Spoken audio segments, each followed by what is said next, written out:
So I told myself I was done with this story, right? Filip Musin, for those who don't know, is a now former IGN head of Nintendo employee. He was a Nintendo editor, taking over the spot for Jose Otero, who left to work for Nintendo. And he was hired about 9 months ago to fill in Jose Otero's shoes. And that included being the host of the Nintendo Voice Chat podcast. It also included writing reviews and posting news and doing all the stuff that Jose was doing. He was essentially hired to do the same job. Now, Filip Musin had very little experience at this kind of work. In the past, he has worked for a marketing company. I think he has a degree actually in marketing. So he has experience of marketing. And then he was also a YouTuber. And that's what got him noticed by IGN when he turned in his application for the position. It was his work primarily on YouTube that got him recognized. And he had a decent following. I mean, about twice the size of my following. And that was largely due to, one, the quality of his videos, and obviously, two, the fact that he was working with and in conjunction with several other YouTubers that have blown up, such as Spawnwave, or RGT85, or Dreamcast Guy, or Player Essence. I feel those names all sound familiar. It's because they're kind of all part of the same clique that do the Spawnwave podcast, or the Spawncast. And that happens every Saturday. Filip used to be a regular member of that and has talked to all of these people individually over the past couple years. Now, the thing is that Filip's work, assuming that he does his own video editing and doesn't have somebody else doing it, is highly professional. I am the first one to admit that a large reason his channel got as big as it did wasn't because, I necessarily think he's making better content than me, but he's a better video editor than me. He makes a lot of amazing edits to his videos that are of highly professional level, the kind of edits you would expect to see at a company like IGN. Even more professional edits than some of his contemporaries in the YouTube space. Very, very good at his edits. But while he was at IGN, he got busted by Boomstick Gaming for plagiarizing a review, essentially going word for word, sentence for sentence, point for point at the exact same points in the review, right down the list, just checking all the marks that make up plagiarism. Now, it should be noted that plagiarism itself doesn't necessarily mean one-to-one, word-to-word, phrasing. That's not necessarily what plagiarism is, but in this case of Boomstick Gaming, it was the most obvious form of plagiarism there can be, and this ended up becoming a big scandal because it is the biggest form of plagiarism that has happened in the video game world that anyone can seem to recall. There's been plagiarism before, especially on YouTube, but not to this level, not to this extent. And it was a very interesting thing. Obviously, IGN had to let him go, and I covered all of that, and I covered Filip's response video eventually, not an apology. A lot of people will label it an apology video. He doesn't apologize in the video, and he doesn't label it as an apology video. He does technically say he's sorry to IGN, but he's sorry for what fans are saying about IGN, not really sorry for his actions. He went on to explain things about how he didn't view what he did was wrong. He thinks his process that led to him making that review is the exact same process everybody does. He essentially inferred that every professional game reviewer reads other people's reviews before writing their own, which is blatantly false, and many reviewers felt insulted at the insinuation, because he doesn't outright say it, but he insinuates that they do, and that just really made a lot of professional reviewers upset, because that is blatantly false. And then he obviously challenged Kotaku, who brought up a potential another instance of his plagiarizing in the past on his YouTube channel with his FIFA 18 review. And he challenged Kotaku, he's stating vehemently that he did not plagiarize that review, nor has he ever plagiarized any content ever, and he dared the internet and dared Kotaku to prove otherwise. And, well, the internet did. The internet proved that he plagiarized not only the FIFA 18 review, but he also plagiarized his review of Metroid Samus Returns from Engadget. And on top of that, according to Jason Schreier, there have been dozens upon dozens upon dozens of examples brought up throughout his videos, not just reviews, even standalone news reporting videos, standalone top list videos, all this stuff that are literal stealing of other people's work. One example I can know for sure, because I'm giving full credit out to this guy, at Joseph39151 on Twitter. He pointed out to Jason Schreier about a video that Filip did on Switch's HD Rumble, and talking about that. And there's a 30-second clip from the 30-second mark to the 101 mark that is giving a bunch of information on the HD Rumble, what it is, how it works, etc. Well, it turns out he's reading a NeoGAF post. Now, I'm going to tell you guys right now, there's not a problem with reading off and quoting other people who found the information or all that stuff. I do it all the time. He talks early in the video about how I did some research and here's what I found. And he's reading that post verbatim. It's a literal word-to-word, one-to-one translation. There is no way in hell that he's just, at this point, it's a coincidence, especially when there's dozens and dozens of examples of this. And it's by a NeoGAF member at the time called Cartho. And this is from last year. And I'll put a link down to his tweet along with... Yeah, I'll just leave the link to the tweet, because the tweet includes a link to the YouTube clip and to the NeoGAF thread. And you can check it out for yourself. But he basically, word for word, says what that post says. And the thing is, that in itself isn't that bad if he gave credit to Cartho and if he gave credit to the NeoGAF thread, bare minimum. Because here's the thing. I do this all the time.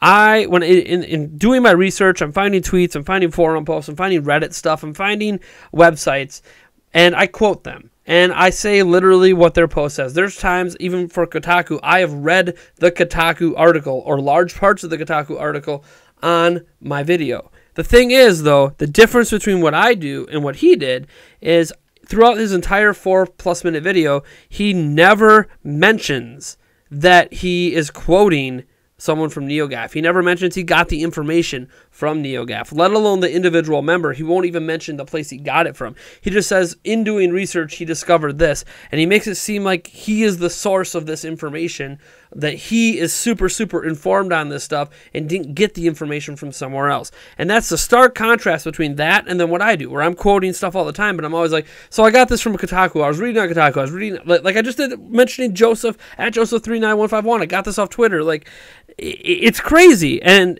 you look at examples like this, which apparently, according to Jason Schreier, I cannot confirm this. I just trust him. He's one of the best video game journalists in the world, that he's seen dozens and dozens of examples of stuff just like this. And he said it's unbelievable. And I just sit back and I'm like, it is kind of unbelievable, because this leads into his mentality he presented in his response video, where in his response video, he talked about how this is normal in doing research, blah, blah, blah, blah, blah. But here's the thing.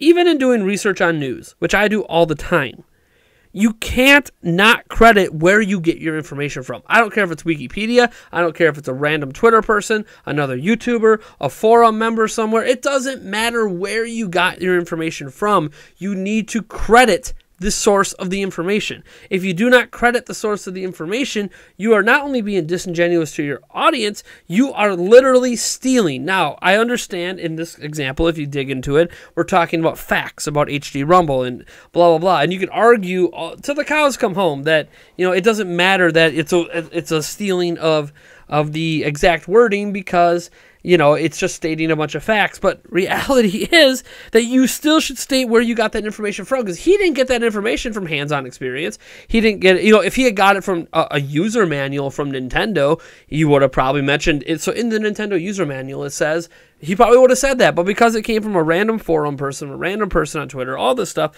like, he just doesn't feel like he needs to source that information. And that is a fundamental issue in his thought process on creating content. Now, there's other stories surrounding Filip Musin about how he's basically faked his way to get to IGN. I can't confirm any of this. Filip Musin has been declining interviews from everyone. I reached out to him myself, and he's not even replying to me, so I'm not really that surprised. Reality is that Filip Musin just doesn't want to talk anymore about this. But he just has a flawed thought process, a super flawed thought process.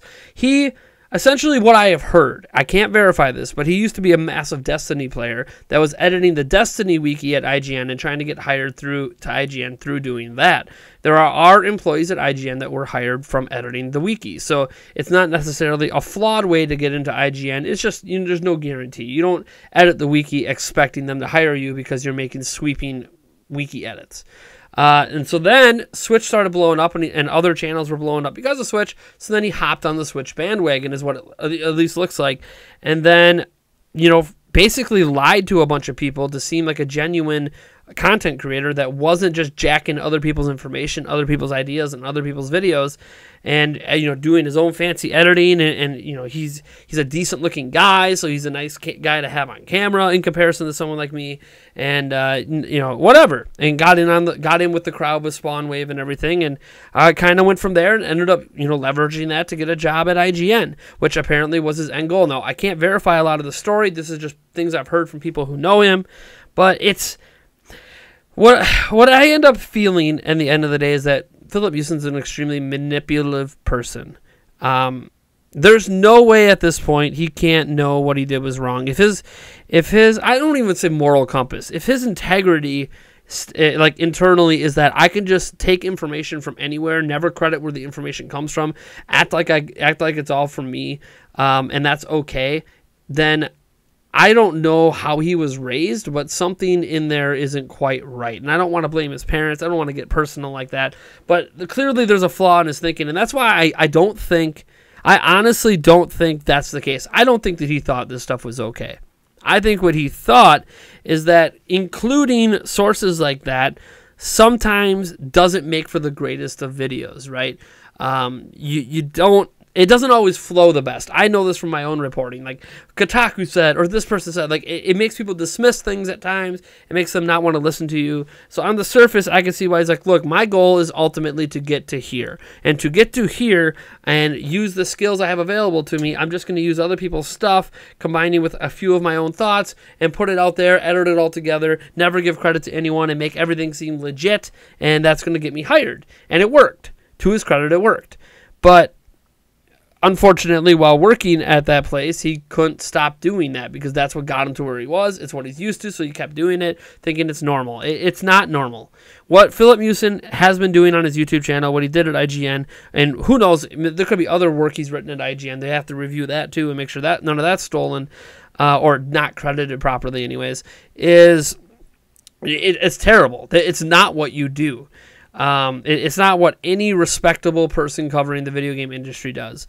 And to make matters worse, Filip Mewson has been copy striking YouTube channels. Now, I'm going to give him some credit here. His copyright strikes are technically legal, they're technically legit, and there's nothing you can do to argue against them, because what has happened is he deleted his explanation video that didn't really explain anything. And because people are still curious to see that video, other YouTubers have been uploading that video. And if not uploading that video, uploading clips of that video. One reason I'm not showing any clips showing examples of his plagiarism right now is I don't want him to copyright strike me, because he could find a way to do it, and it's very hard to get rid of copyright strikes on your channel. For those who don't know, there are several ways to deal with people who steal your content. I have had people re-uploading, downloading some of my content and re-uploading it as well, and there's various methods to take care of it. You can contact the person, obviously, and request they take it down. You can do a claim. You can do like an ID claim. You can say that video is my video, but you don't want it taken down, so it's going to force ads on that video, and then you make all the money off it. That's what Nintendo does. You can also do a takedown, which is basically, hey, that's my video. I don't want it on this channel. Please take it down. YouTube takes it down. No big deal. They block it worldwide. Nintendo does that very rarely. They will do that, but that is probably the furthest Nintendo will go when protecting their stuff. And then the next step after that is a literal copyright strike. And on YouTube, it's 3 strikes and you're out. When you get your 3rd strike, your channel is completely destroyed. It's banned. You can't get it back. There's no argument you can give to YouTube to get your channel back. It is very hard to get rid of copyright strikes on your channel. And the very first one that happens, and this is why I don't want to put any of Filip Mewson's stuff in my video right now, is the very first one that happens, it makes it so you can't stream for 3 months. And it also makes it, it's not just the streaming thing. It also makes your videos get flagged more often for not being, advertiser friendly. And then you have to go through that whole process of disputing that. And then it takes many, many days. And by the time the dispute is done and you end up saying, oh yeah, your video is okay because it gets manually approved, at that point it doesn't really matter because all your views on the video are already done in the first 72 hours. Yeah, you might have a few hundred that trickle in, but you're pretty much done. And any money you could have made is lost. So it's just, he's copyright striking people that I understand why, because he's trying to make it so people are scared to re-upload his video or re-upload clips of his video. But man, dude, it's such a douchebaggery thing to do in the midst of all these allegations, in the midst of the evidence, in the midst of IGN finding you guilty, in the midst of Kotaku finding you guilty, in the midst of pretty much almost your entire YouTube career. I wouldn't be surprised if this is true of nearly every video he's made. Seems to have some form of taking information or taking content from other people who are providing it and not giving any credit to them. And this is a massive problem, and it makes me really appreciate when you are watching YouTube. I think something like this is going to stand out more often for me now. If I listen to a person's YouTube video and they're spewing some information, they're giving us some facts, right? They're talking about HD Rumble does this, or the new game coming out on this day does this, and this. But in that video, they happen to not mention where that information came from. It's automatically going to make me assume that something is up, because legitimate places, even like Kotaku and IGN, or I don't want to say I'm legit here, but myself and other YouTubers will say, in the Nintendo Direct we found out this, in a press release we found out this. I was watching this one person, and they talked about this, and I verified it through the link in the description to this website. Like, none of us, even IGN, are direct sources of information. Even IGN's first series, where they are the source of certain information about certain games, certain gameplay clips, all that stuff, while they are the source, technically they're getting that stuff from somewhere else, and they will credit the studio they are working with. Again, as media, we aren't the source of any of the news that we report on, any of the information we give. We are not the source. We get this information from other places, and you need to cite that. And the fact that Filip thinks he doesn't need to do that, it irks me. Now, again, what does this mean in the grand scheme? I don't know. I don't think another video ever needs to be made on this again. I mean, maybe we'll talk about it on the podcast when I have some other people collected so we can have a conversation about it, but that's probably as far as it'll go. I've tried to stay as even-keeled on this as I could, because I'm trying to understand the mindset of Filip. And I don't want to pile on, and I don't want you guys attacking him or his family or anyone else. At this point, Filip's career, even as a YouTuber, is probably done. His YouTube channel has been completely exposed at this point. It wasn't just an IGN thing. He couldn't just own up to his mistakes. He had to defend it and say he didn't make any, and then he challenged the internet to prove it. The internet's been proving it every single day. It's been worse and worse and worse. As I said, I'm not going to be surprised if every single video he's ever made is taken from somewhere else at this point. When people, Jason Schreier saying he's seen dozens and dozens of examples, and here's one that I talked about earlier from his HD Rumble video. It's like, you know what? I hate saying this, but I feel like Filip Mewson's kind of a scummy person. I think he's kind of manipulative.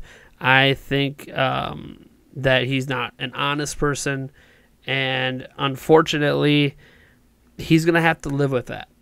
And he's been living with it, but it's a lot easier to live with that stuff when you're getting away with it than when you're busted.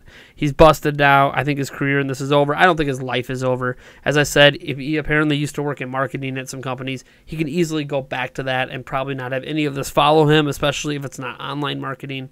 But I don't know. Anyways, folks, you guys let me know. I think this is the conclusion. I don't think there's anything else to say about this story. I don't want to beat a dead horse, but man, all this stuff has been just rushing over me on Twitter and other places, and I just feel so terrible for people like Dreamcast Guy and RGT85 and John from Spawnwave Media and even Player Essence, all these people that actually knew him and had private conversations with him, and the guy just completely lied to their faces and duped them and got them to help promote his stuff when they really, at the end of the day, there's so much stolen stuff in his content. It's just, and it sucks because at the end of the day, if he did edit those videos himself, the guy's got some video editing talent. He really does. But, oh well. Anyways, folks, I'm Nathaniel Rufflegents from Nintendo Prime. If you like this video, you know what to do. And if you dislike the video, hit that dislike button. Subscribe for more content. I guess I'll just catch you guys in the next one.